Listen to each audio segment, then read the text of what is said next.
你找我拼拳，那不是让我赌你吗？中国小伙欧阳锋踢馆日本拳赛，铁拳 KO 多名日本选手，把日本人打得痛不欲生，不得已只能请来外援。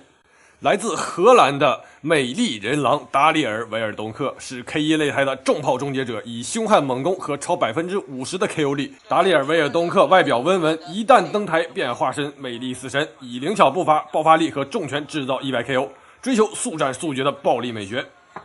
这场对战，他也是应了这个日本选手的请求，来当做这个日本选手的支援，来挑战欧阳锋。咱们的欧阳锋号称中国小吸毒、中国战神 K1 金腰带卫冕王，以16战16胜16 KO 的不败神话，将中国力量刻入世界格斗史册，是中国70公斤级的领军人物，职业生涯16战16胜16 KO， 被日本是誉为亚洲新皇帝。首回合10秒轰翻对手，3次5秒惊雷炸响全场，擅长卡夫踢累积伤害和组合拳打出这个组合技，凶悍，非常凶悍。好，我们废话不多说，来看第一回合，双方第一回合上来就打得非常凶啊，两边的这个打法，这个选手的这个性格啊，这个拳商都是有点相像的。这个达里尔也是一个非常凶狠的这个选手，虽然说看起来啊比较温文尔雅，但是内心里啊像一个人狼一样，打得非常有野性。那么咱们的欧阳锋打法也是偏向于组合技加上这个卡夫踢的这个组合，去用这一套来击败对手，他的胜率非常之高啊。我们可以看到现在双方啊一开始就是进行一个高强度的对轰，哎呦，这个双方选手真是寸土不让，哎呦，一拳直接击倒，5秒。达里尔有点懵，一上来就知道了这个一个意外的这个击倒。达里尔现在要被读秒，正好也是可以看到达里尔也是蹭着这个读秒的时间来恢复这个体力，非常精明的一个角色。好，我们继续来看。欧陽フェンということになります。左のジャブを刺す欧陽フェン。インローはダリルフェンと少し高さされているが、左ボディ、ここは連續的後手。また右だ。さらに左。ダリルのパンチもあるんですね。ワンツーダリルフェンドッグ。まだわかんない。パンチ死んでないですよ。左対して欧陽フェンが右。欧阳锋打得特别耐心啊，可以适当的控制。好，达里尔一个跳踢，直接一个摆拳，哎呦！差点 KO 掉这个欧阳锋。欧阳锋这一场打得非常凶险，两边一上来就是开始重炮轰击对手，两边选手打得都非常的凶狠。场上的形势变化这个你给我一拳，我也还你一寸，以眼还眼。注意头部的保护。欧阳锋差点被毒秒，不过还好，双方选手都是经历过大场面的人，很快恢复过来，对选手继续对轰。这个双方选手打的是非常凶狠，哎呦，又是爆拳，直接连续的这个炮轰。达里尔的这个组合拳啊，两边这个基本上就是没什么太大的章法，就是对着对方的脸啊，对着看谁的拳头更硬。又是一个击倒，欧阳锋又把这个这一拳啊又给还回来了，连续的炮拳，哎呦漂亮！达里尔反击，卡夫踢。不错，好，双方这个僵持一会儿，再次轰拳。这场比赛啊，看的真是非常的过瘾。一上来双方就是高强度的对轰，13秒钟。哎呦，这个大飞脚，对手的转身动作特别多啊，今天。达里尔被看起来还是，哎呦，这个欧阳锋啊，也是你给我一拳，我就给你一脚，跟我 K 拳啊，那你只能被读秒。欧阳锋这个双方打出来，还打出来这个兄弟情谊了，太精彩了，兄弟们！第一回合战斗结束，精不精彩？觉得精彩吧？英雄总是这个惺惺相惜啊！你找我拼拳，欧阳锋这个正面对抗啊，那我必须敬重你一分。好，那第一回合战斗结束，让我们来看一下第二回合。现在读秒是2比。第二回合，あのターン奪い返しました。左ボディ中扫。欧陽フェン前蹴りからそれといや右手。欧陽锋连续的重拳。看来欧陽锋也不想打满啊。お互いリング中央左のストレート。前蹴り。そしてローダリルフェルドンク。左のフック。欧陽フェンがサイドステップからダブルのジャブでいく。ダリルフェンドンク右ミドル。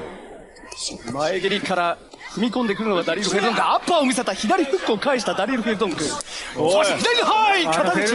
左のフックも強いですからね。パンチョキックのコンビネーションを見せますダリル・フェルドンク。そして入った。パンチョ連打。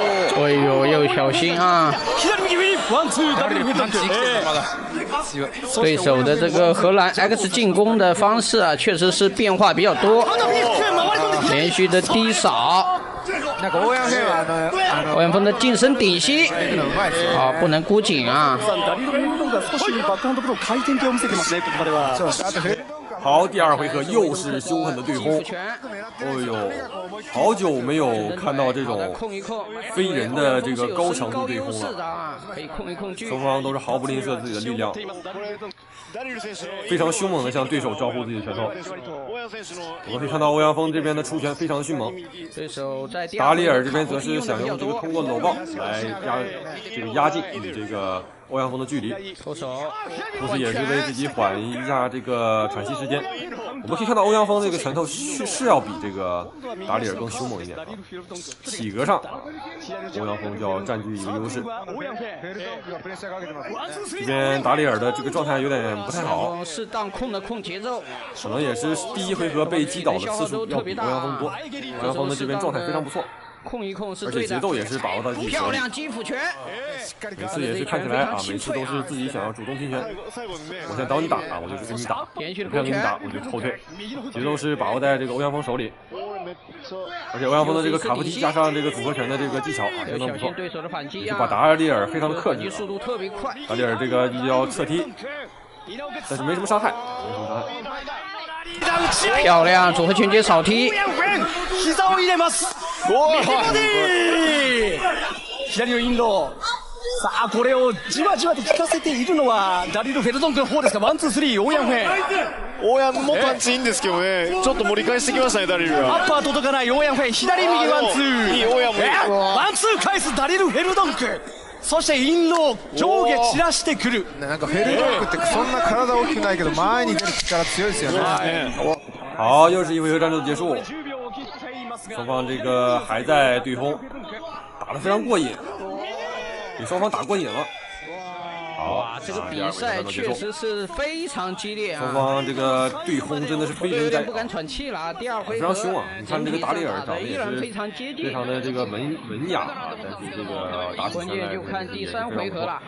但是奈何欧阳锋的这个拳法相当的特别精彩，这一下转身边拳是被欧阳锋接住一只后手，直接连续多次击倒这个达里尔，是第二次击倒。好，那第二回合战斗结束，让我们继续来看看第三回合。我对这个欧阳锋还是非常有信心的。换拳当中啊，欧阳锋的兄弟也点点关注啊，兄弟们，们看一下第三回合，哎，中扫。这时候欧阳锋一定要稳住啊，防守上千万不能松懈啊，对手的这种重击能力也特别强。そしてジャブからショートアッパー、右フックを返すダリル・フェルドンクです。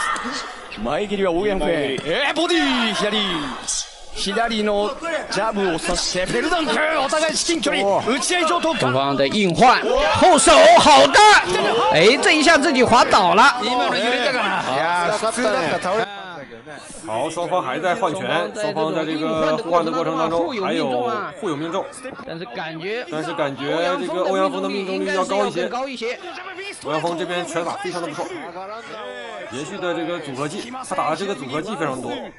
每次基本上都是出拳要出脚，还有最后2分钟能不能做到 KO？ 欧阳锋这边接这个膝顶，接前摆，顶膝接前摆。欧阳锋的这个技巧相对达里尔来说还是非常的优秀的。摆拳、击拳，哎呦，继续对轰，非常的凶猛。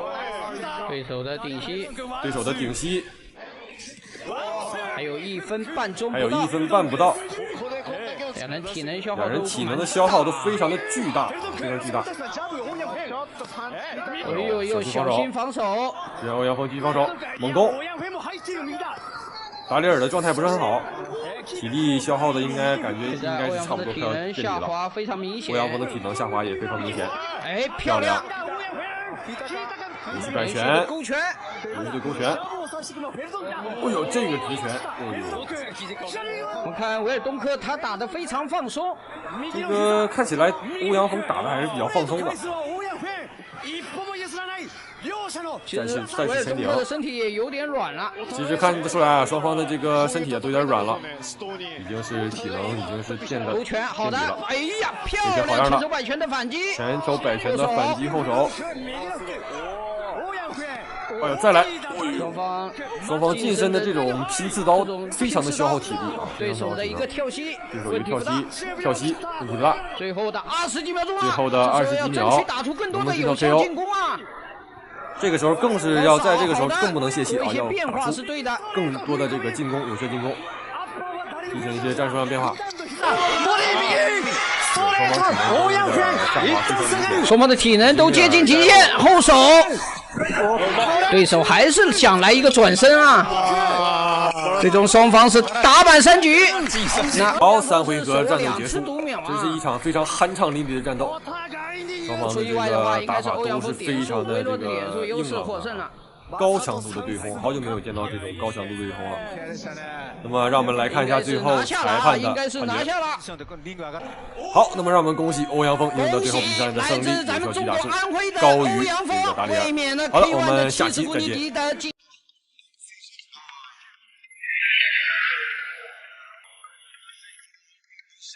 你敢相信吗？泰森已经年近60，但是他这依然愿意站在拳台上面对年轻对手的挑战。他的坚持和勇气赢得了全世界拳击爱好者的尊重。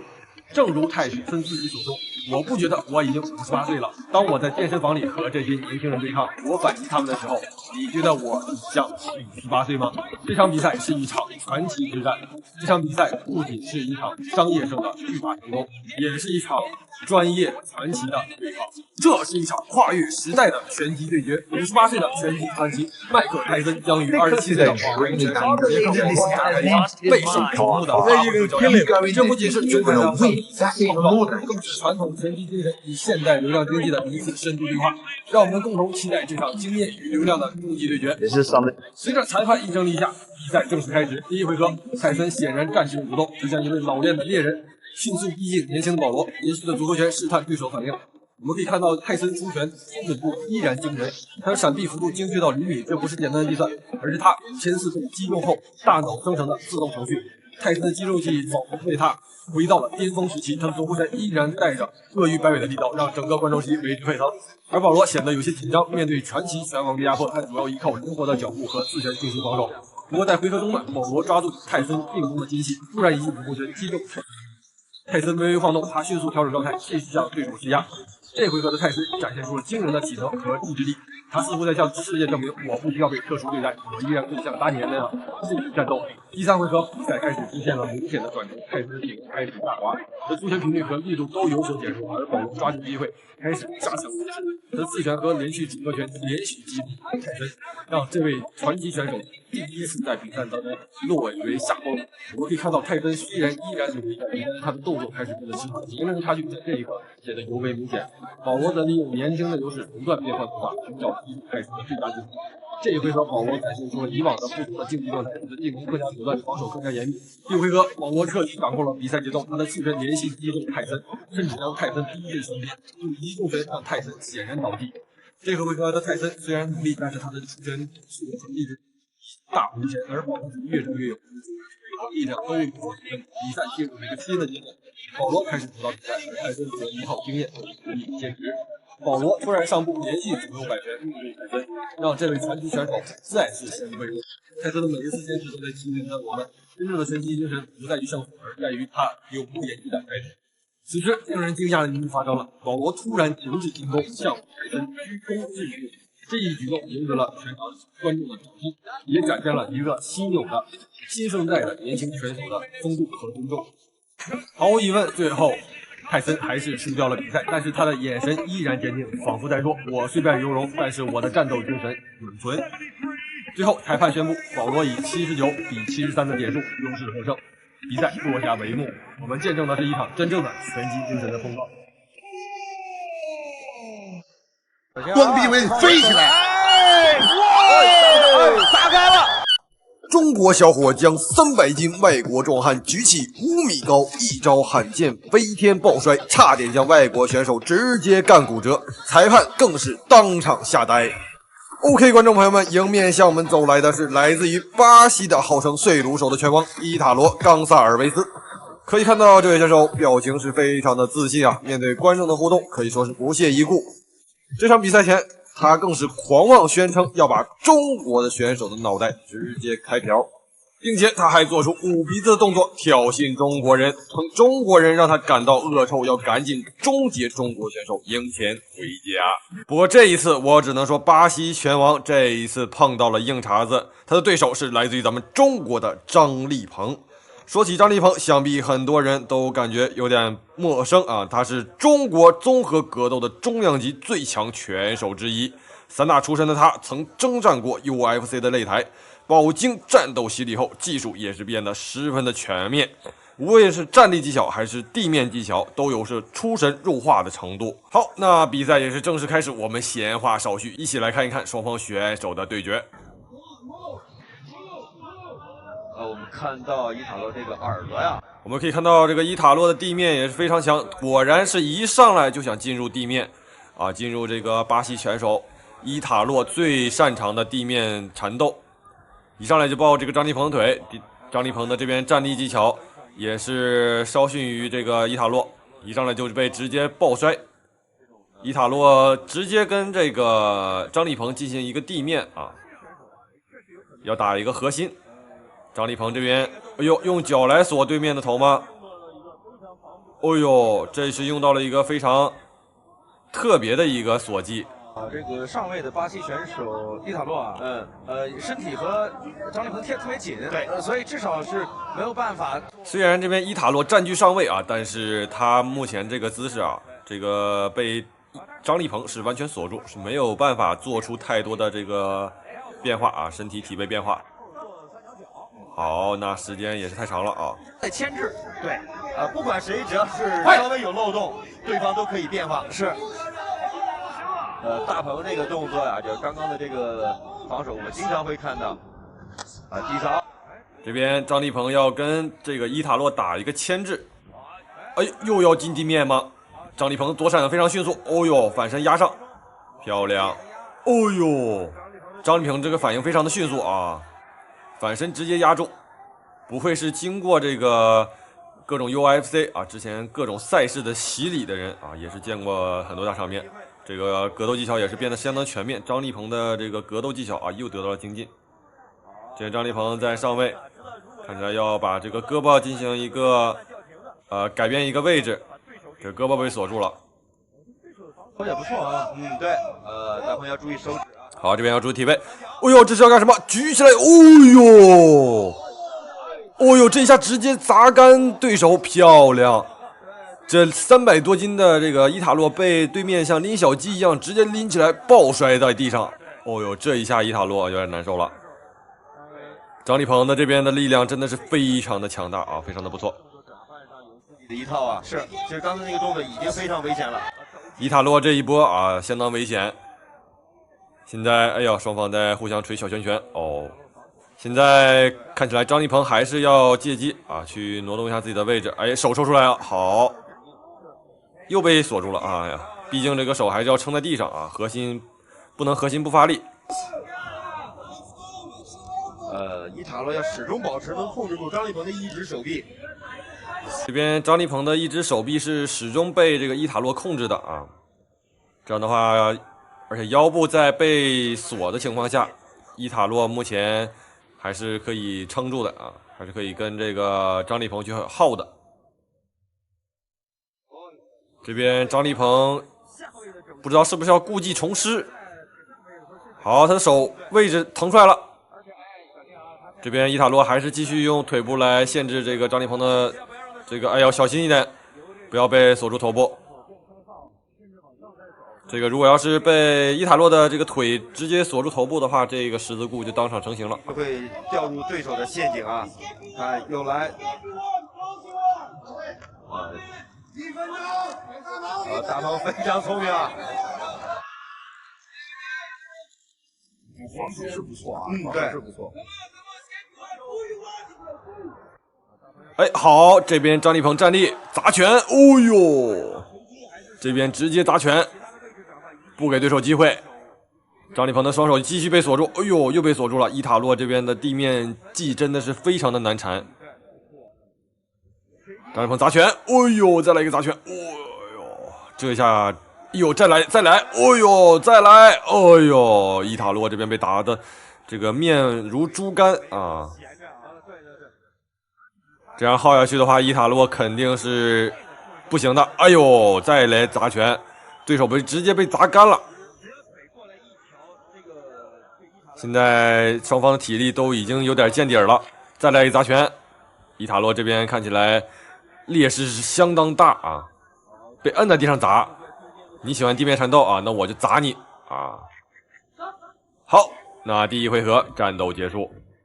虽然说这个伊塔洛的地面缠斗是非常的难缠啊，但是张立鹏这边的应对是相当的完美啊，而且本身他也是在地面的技巧啊，也是不逊于别人。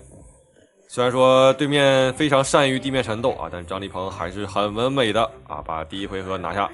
你看出张立鹏的反应也是非常快啊，这一下这个对面没有包住张立鹏，反倒让张立鹏拿到一个上位。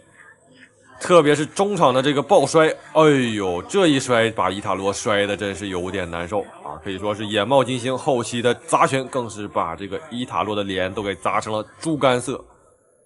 这个张立鹏的这边砸拳也是相当的凶狠啊，毫不留情啊。好，那我们第一回合战斗结束，让我们继续来看一下第二回合双方选手的表现。比赛开始。哎呦，张立鹏这一脚，哦呦，对手完全没有反应。哦呦，张立鹏这边直接趁机猛攻，对手被打懵了。哎呦，这边对手这个伊塔洛这个被打懵了，这一脚，这脚连我都没有反应过来啊，这脚太突然了啊，太突然了。伊塔洛直接被打懵了，这边又是一个压制。张立鹏这边这个进攻相当迅猛，而且也是毫不留情啊，这个灵针起手啊，你怎么防？这边又进地面啊，虽然说这个伊塔洛艰难的防住了啊，但是感觉他的气色也不是太好，被打的又是本来在这个回合中间啊休息了不错啊，这被一顿炮拳又是直接砸下，而且在这个地面锁技当中啊也没有锁住张立鹏的这个任何一个位置，伊塔洛这一回合有点危险，也要想一些办法，不能永远吃这种很重的砸击啊，是。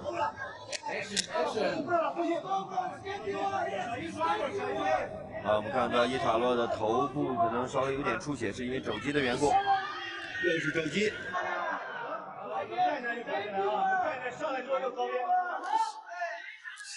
还是持续的肘击，这个我们裁判要考眼力了啊，要看。张立鹏这边的左手松开啊，又是砸拳，这边伊塔洛被砸得够呛。张立鹏再换个位置，还是想把这个右手给挣脱。这个伊塔洛的这个地面缠斗虽然说非常的不错啊，但是没有效果啊。对于张立鹏来说没有效果，两个手都没有完全的锁住，反而是让张立鹏摁在地上打。哎呦，这伊塔洛被打得非常的难受啊。非常喜欢地面缠斗啊，但是这个地面缠斗虽然说能很有效的消耗对手的体力啊，但是你这个锁不住也没有什么用。张立鹏再来一砸拳，哦呦，这一砸，再来砸拳，这个，哎呦，伊塔洛已经被砸的出血了，再砸两下就不行了，应该是顶不住了。再来砸拳，哎呦，这边这个鼻子被打出血了。伊塔洛还要坚持吗？这完全是被张立鹏看似锁住了张立鹏啊，实则是张立鹏反向锁住自己，再来砸拳，哦呦。这边砸拳，这边这个伊塔洛挺不住了，哎呦！好的，那么也是恭喜张立鹏赢得本场比赛的胜利。哎呦，这个伊塔洛啊，这个进地面完全是被张立鹏摁着打呀。这个传奇碎炉手啊，也是倒在了张立鹏的拳下。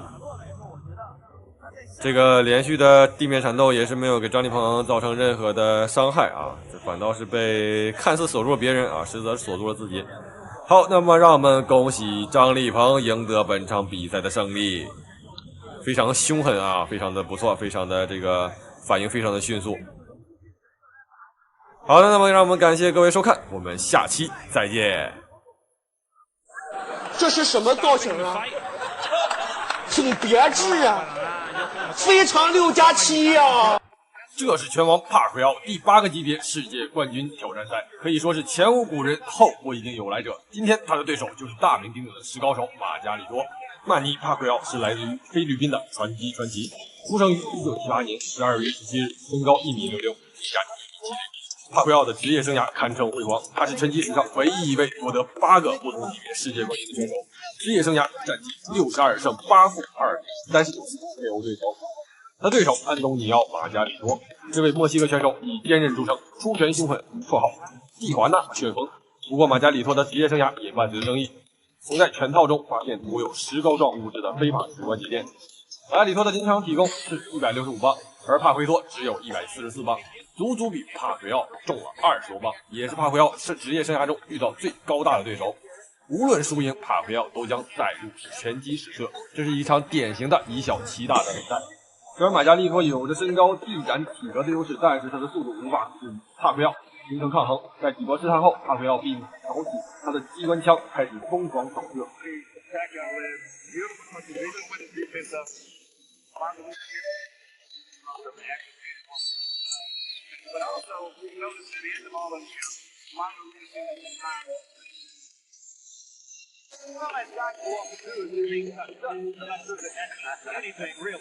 Pacquiao now getting a little distance between himself and Margarito in CompuBox numbers. That was a very good round for Manny. Harold, how do you have it through? 几个回合之后，马加利托就已经被帕奎奥打成了眯眯眼，但是他的抗击打能力一如既往的变态。面对着帕奎奥如此强大的火力，依旧是不要命的无限平推。闪躲是个什么东西？他不需要，防不住了就直接用脸硬顶，真是非常莽夫的一个选手。马利托心想，我就不信你能把我打成屎。虽然马加利托的这个反应如同蜗牛，但是他的力量还是给帕奎奥造成了不小的威胁。毕竟他的体格就摆在那里，两人有着20多磅的体重差距，每一拳的分量可想而知。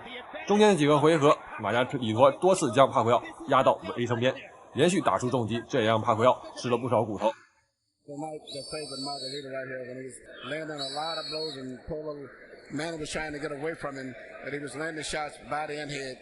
But at the end of the round, still, Manny came right back with a lot of blows again, which still could have been a close round, because that was the only really good flurry for Margarito. But I think Margarito should have won that round.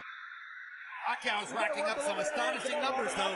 39 power punches landed in that round. Here you see Manny Pacquiao landing all of these precise punches, even with a guards up high defense. He still pinpoints areas where he can get through and penetrate. But to me, the perfect fight is the way he fought the last round, punching, moving in and out, taking advantage of that great fight. As I was saying, I thought that Pacquiao had the edge. He said, man, he may have the edge, but it's going to be a hard fight. What an exchange. What a fight. I mean, this is a fun fight to watch for a fight that's being won fairly one-sidedly by Pacquiao.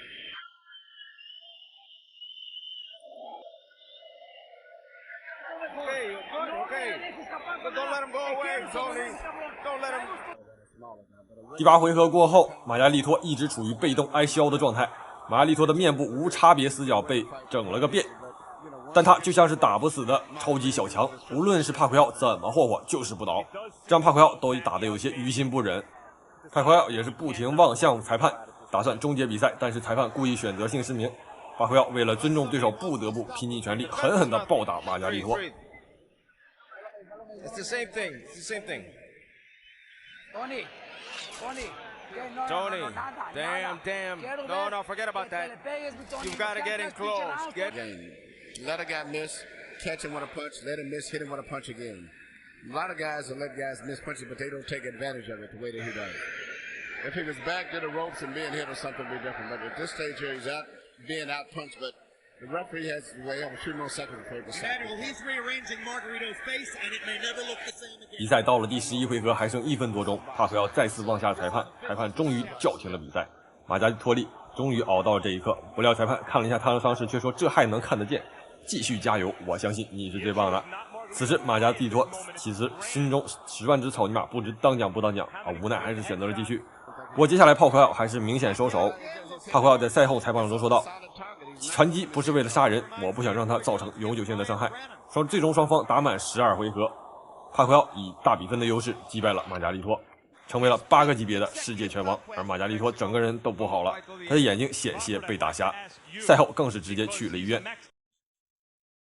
别在那嘚瑟了。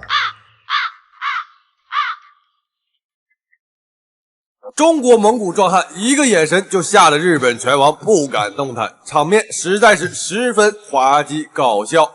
原因竟是赛前日本格斗冠军增田裕介赛前辱骂中国选手一身肥肉，顶着不可一世的嘴脸恶意挑衅。中国熊猫敖日格勒下定决心要在擂台上好好教训一下这个嚣张的日本人。敖日格勒是来自中国蒙古格斗界的一位新星，他在擂台上一向以实力碾压对手，拥有着超强的攻击能力，在拳台上就像坦克一般横冲乱撞。而且身于蒙古族的他有天生与生俱来的摔跤天赋，总能把对手揍得心服口服。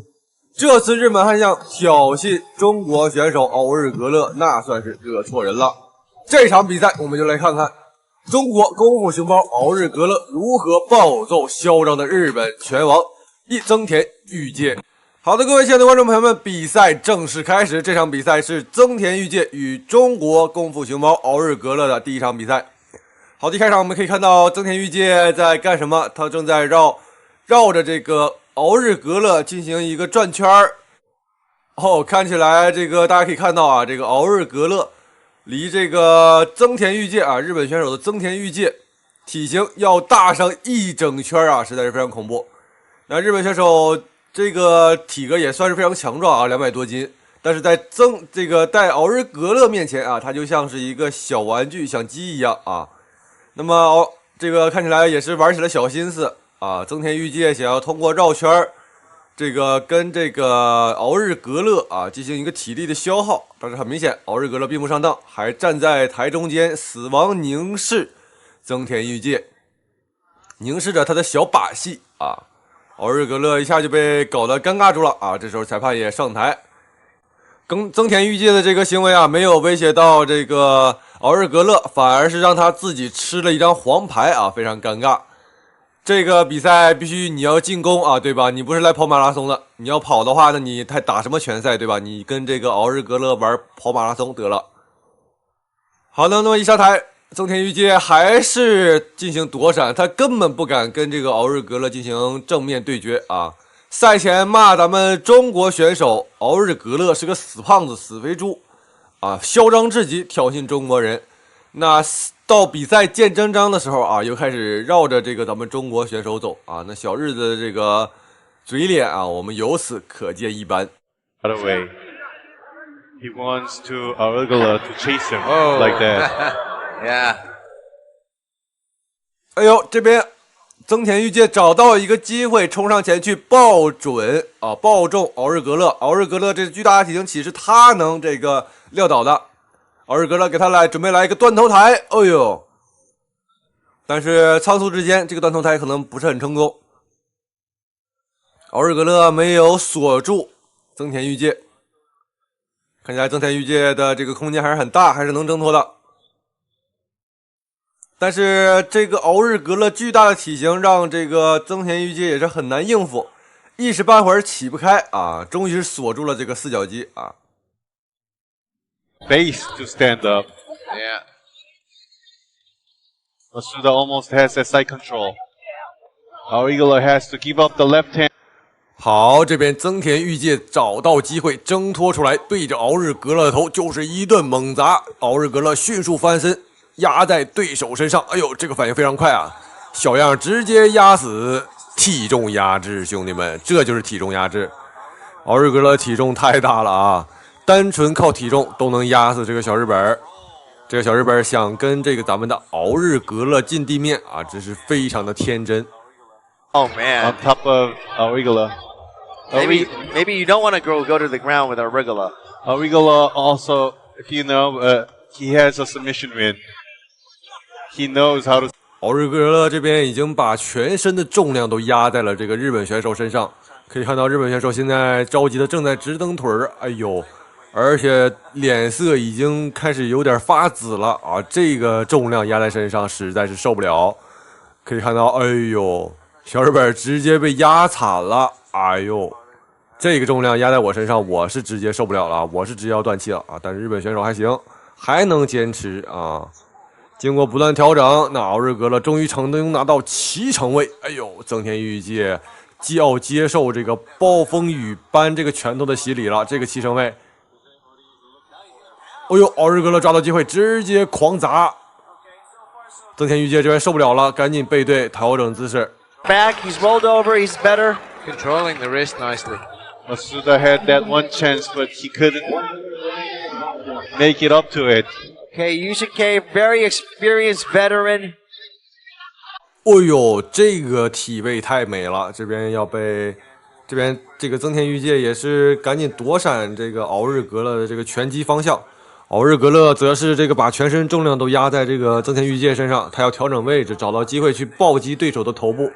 好的，这也要找到机会直接暴击。哦呦，要把这个头给锤烂了。奥日格勒这个直接缠住对手啊，小样的，你想跟我进地面，你想逃啊，没那么容易。Getting very excited. Masuda survived this. Yeah, you know, he's gotten out of trouble. He has to get up, but Aurigala is putting a lot of pressure from the... 哎呦，这边奥日格勒把对手摁在地上啊，让这个增田裕介是跪着走。哦呦，又来砸拳。好，那第一回合看起来时间结束，那马上进入第2回合。好的，我们可以看到增田裕介一上来又是绕半场，又开始自己的滑稽表演啊！这个绕是没有用的，擂台就这么大，你能绕到哪儿去？你能飞出来不成啊？那你飞出去，这个比赛也就不用打了，直接投降就算了。奥日格勒这边也是稳如泰山啊，根本不惧怕对手的这些小心思，直接立住啊，以静制动啊！这第2回合一开始啊，又是玩上了猫抓老鼠的小游戏啊！这小老鼠跑归跑啊，还握起拳头做挑衅姿势，而且走的这个人皇步啊，也是相当的嚣张。还握拳头挑衅，非常的嚣张啊！这个面对奥日格勒这个大体格子还敢挑衅，这真是不怕一屁股直接坐死啊 Waiting for that. Yeah, he scored really nicely in the first round. 哎呦，这边奥日格勒一冲给增田裕介吓跑了。Masuda just looking arrogant. 这个我要是增田裕介的话，面对这个体型的对手啊，我是感觉非常有压迫感啊。像奥日格勒的这个体型啊，简直就是古代大将军的体型。哦呦，增田裕介又是猛冲，又想抱对手下盘。奥日格勒是早有准备啊，想要放倒没门啊，直接顺势压在身下。增田裕介这个酝酿了这么久，还是被压在身下啊！压在身下，想要挣脱，真是难上加难。好，那双方在上一回合还是没有分出胜负。这边奥日格勒真是懒得看他一眼了，跟他浪费时间实在是没有意思。猫抓老鼠的小游戏要结束了，看个跑这么长时间，纯粹就是在浪费时间啊！两个人的体力都有点透支了。仿佛在友好的抱着对方啊，喘粗气。这样裁判赶紧立刻把两人分开，再进行一场决斗。奥日格勒这边再次跟对手打一个站立啊，看看奥日格勒这边要进行什么样的应对。跟对手浪费时间浪费的太久了啊！猫抓老鼠过家家的小游戏要结束了啊。Just got so much weight behind it, it doesn't really matter. Whereas Masuda, he's got to put some strength. 这边奥日格勒意识到必须得速战速决了，这边突然一个重拳直接击中对手下巴，挨了2拳之后直接跪倒在地，不行了啊！裁判见此立刻阻止奥日格勒终止比赛。怪不得这个增田裕介一直不敢跟这个奥日格勒正面拼拳啊，太吓人了！这个拳头一拳直接打进医院了啊！围了一片的医务人员，看起来这次不进医院是不行了啊！这顿胖揍不知道以后这个日本选手还敢不敢嚣张了啊！好的，那么让我们恭喜一下奥日格勒赢得本场比赛胜利，非常精彩的一场比赛。感谢各位收看，我们下期再见。还有摔跤加上地面砸拳3位一体，尤其擅长高扫爆头和组合拳终结，被拳迷称为 KO 男神。好，那这场比赛也是对战来自，下期再见。